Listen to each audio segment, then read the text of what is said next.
Satu cari kerja setengah mati, ditambah lagi yang kedua yang udah dapat kerja banyak di PHK. Ini bangsa kita sendiri.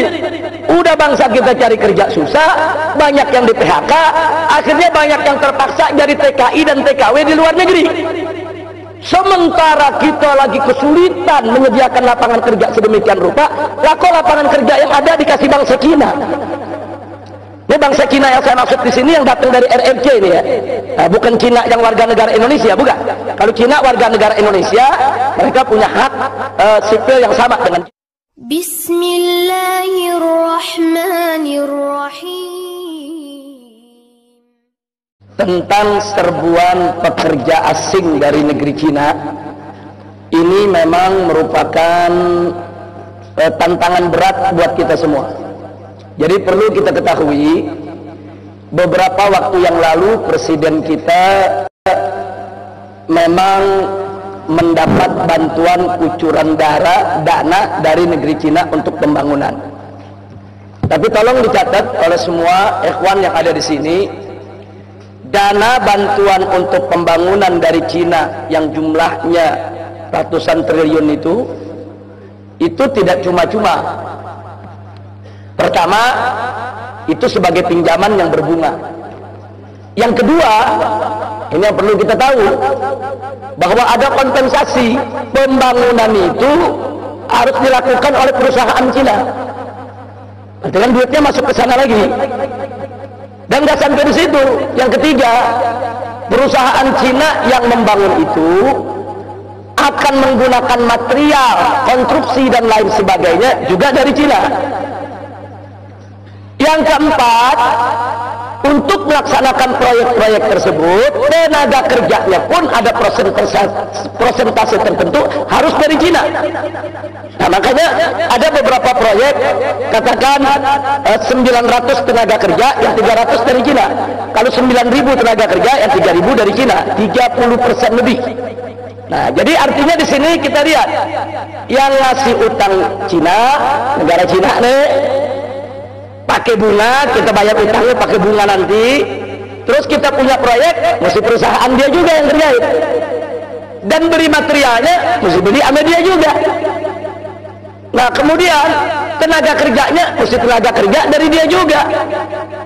Jadi ini betul-betul satu penjajahan ekonomi. Jadi ini yang menolak sudah banyak, bukan hanya dari kalangan Islam, tapi hampir seluruh elemen bangsa Indonesia apapun agamanya yang cinta yaitu kepada negara ini, yang punya semangat nasionalisme dan kebangsaan yang tinggi, mereka semua menolak. Dan ini nggak boleh dibiarkan. Nah, ini yang perlu. Dan lagi pula persoalan tenaga kerja yang didatangkan tersebut, saudara, itu kan mestinya harus melalui bukan hanya sekedar perekrutan perusahaan mereka, tapi juga harus melalui penelitian pihak kita. Kita mesti tahu yang diturunkan ini intelijen bukan, yang diturunkan ini tentara bukan, yang diturunkan ini sebetulnya siapa. Nah, jadi ini sudah bukan lagi menjadi konon katanya, tapi real tenaga kerja Cina itu sedang menyerbu Indonesia. Itu pertama yang saya mau bicara. Yang kedua, ada hal yang sangat tragis, bukan lagi ironis tapi tragis. Manakala saudara di kita punya negeri ini sarjana yang baru lulus sekolah mau cari kerja setengah mati, itu antri untuk mendaftar ujian PNS aja 3 hari 3 malam mereka mesti antri setengah mati, saudara.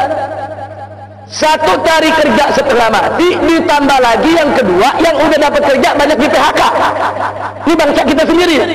Udah bangsa kita cari kerja susah, banyak yang di PHK, akhirnya banyak yang terpaksa jadi TKI dan TKW di luar negeri.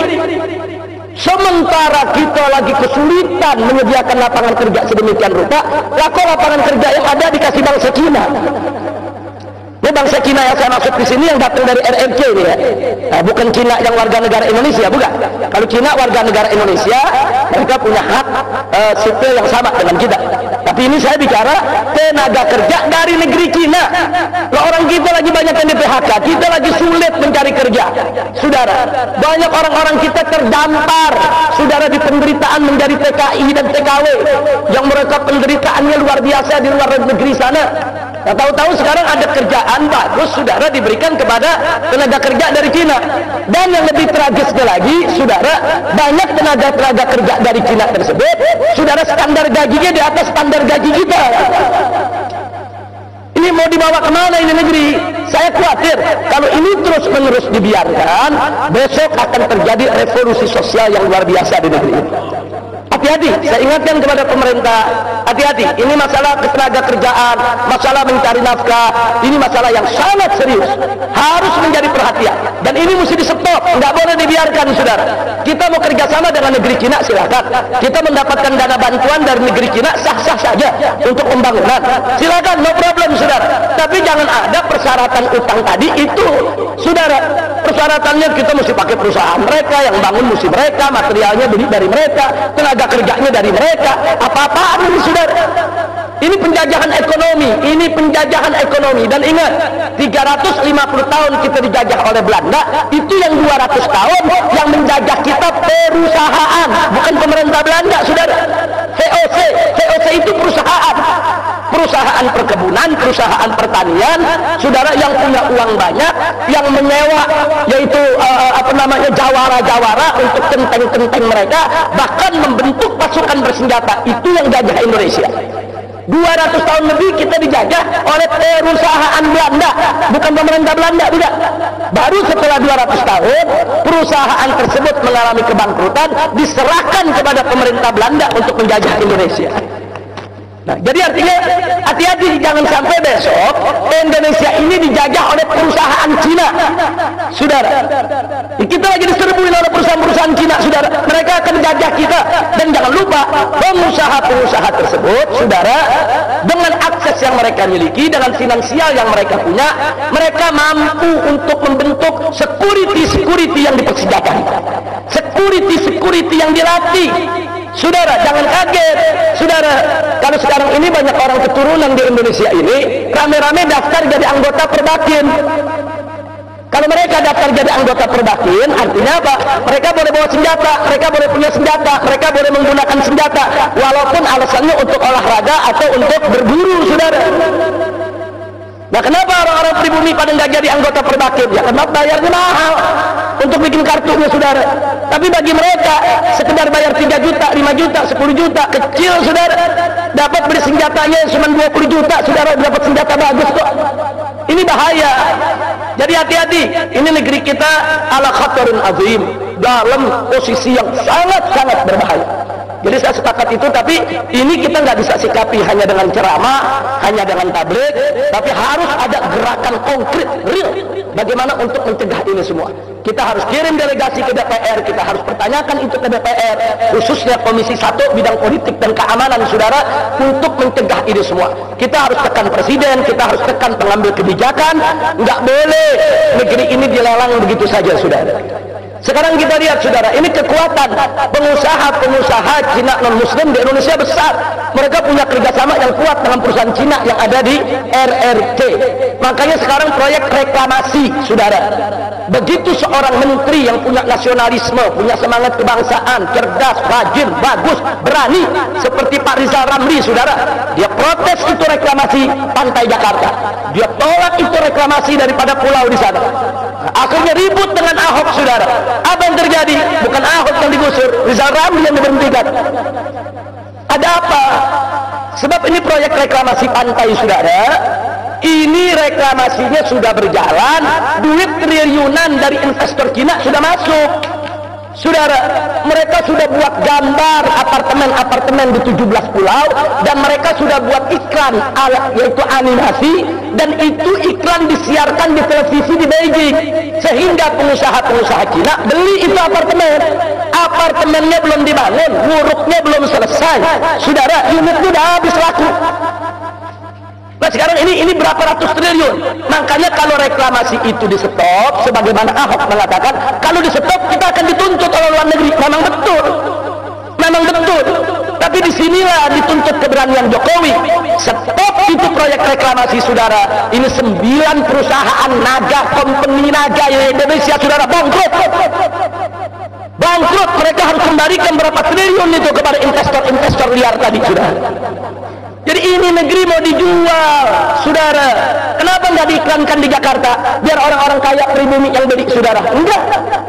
Diiklankannya di Beijing, di pinggir laut. Kalau sudah namanya di pinggir laut, besok mereka menguasai laut, mereka bisa memasok apa saja yang mereka mau, saudara.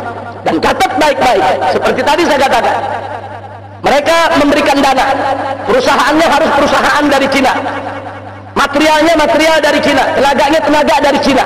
Nah sekarang mereka kirim nih material dari Cina, termasuk pipa-pipa besar untuk ditangkap di pantai reklamasi pengurukan tanah.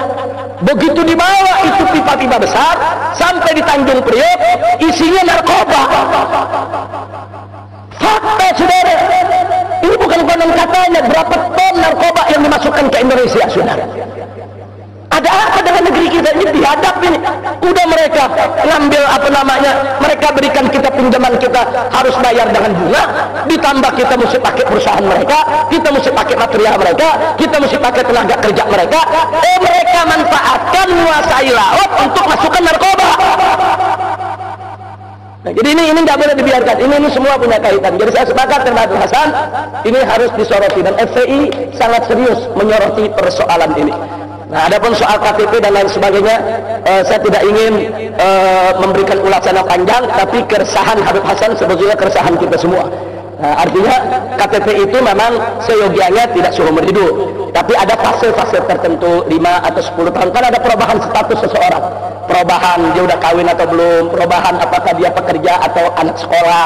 Nah ini kalau nggak dimuat, kalau dimuat di KTP seumur hidup, sampai nenek-nenek masih pelajar gitu.